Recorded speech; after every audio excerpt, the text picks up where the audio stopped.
First, let me thank you for your time. I'm here this evening to speak briefly about Western regional off-track betting, the abuse of public funds in that agency, and the role that the legislature has played in the abuse of those funds. As all of you know, but I think members of the public largely do not, Western regional off-track betting is a public agency. Its hotel, its casino, and its racetrack in Batavia are all the property of the taxpayers, as are the off-track betting parlors and betting kiosks around Niagara County in Western New York. By law, all of the profits from that public agency are supposed to go back to the local governments of Western New York to help pay for public services and to help lower the tax burden of the people who live in Western New York. That said, for more than 8 years, under the leadership of its current president and CEO, Mr. Henry Witasick, we have been witness to one scheme after another designed to take the public's money and use it for the benefit of the small group of people who operate that public agency. There are 3 facts that I think every taxpayer in Niagara County needs to understand, and I want to make clear these are not my opinions. These are facts from the New York State Comptroller, the New York Attorney General, and others, matter of public record.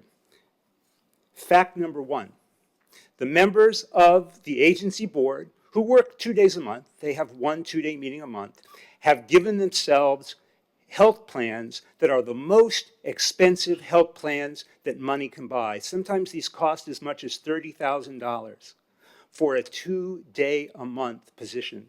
This is in direct contradiction of the findings of the Attorney General, who has said you cannot simply raise your salary, you cannot simply give yourself a luxury health plan.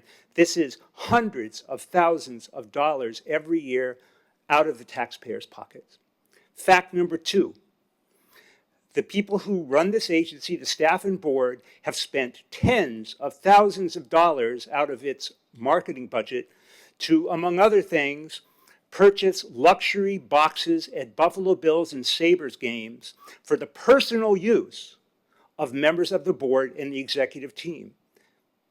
The comptroller found that tens of thousands of dollars was spent doing this. We have examples of members of the board using it for family parties. And not only the cost of these luxury boxes, which could be $20,000, but alcohol and food at those same events.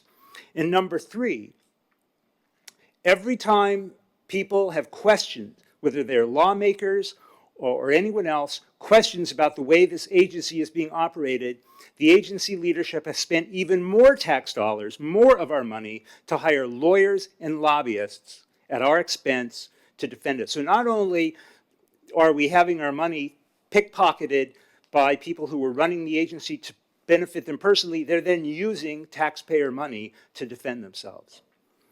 The second set of facts that I think everybody in Niagara County need to understand are the actions taken by this legislature in response to this.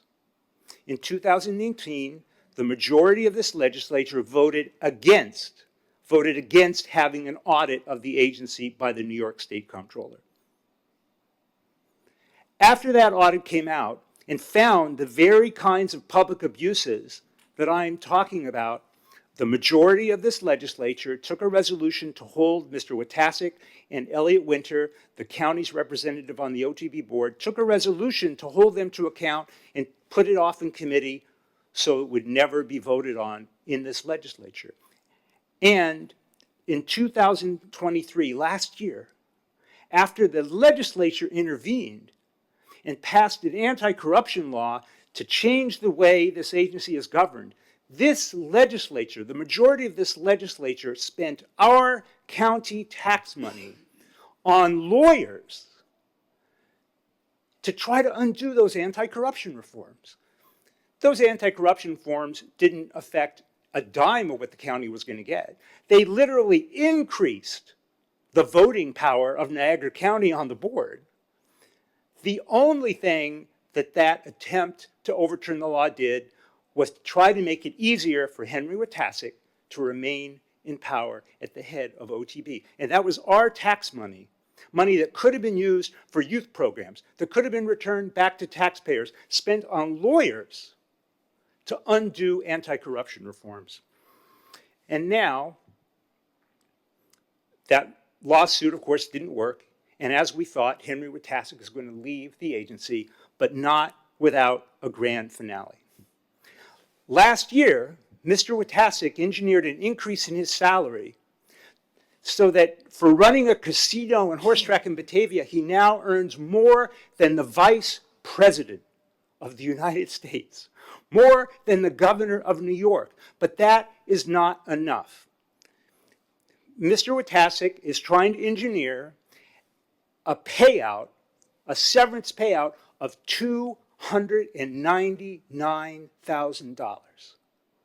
A grand finale of 8 years of using the agency's resources for the benefit of the people who run it. This is not complicated. This shouldn't be rocket science, and it shouldn't be a Republican or Democratic issue. It's about a basic principle. Taking the public's money and acting like it's yours is wrong, period. The people in this county work hard to pay their county tax bill. And I have no idea why the majority of this legislature has remained silent and, in fact, supportive as the money that belongs to the taxpayers has been filtered off through one scheme after another. And if this county wants to have the kind of integrity that it talked about in the opening prayer, then it should go on record and it should direct Mr. Winter and its representative on the board to oppose, with every measure possible, this payout of $299,000. Enough is enough. I think the people are tired of it. Thank you again for your attention.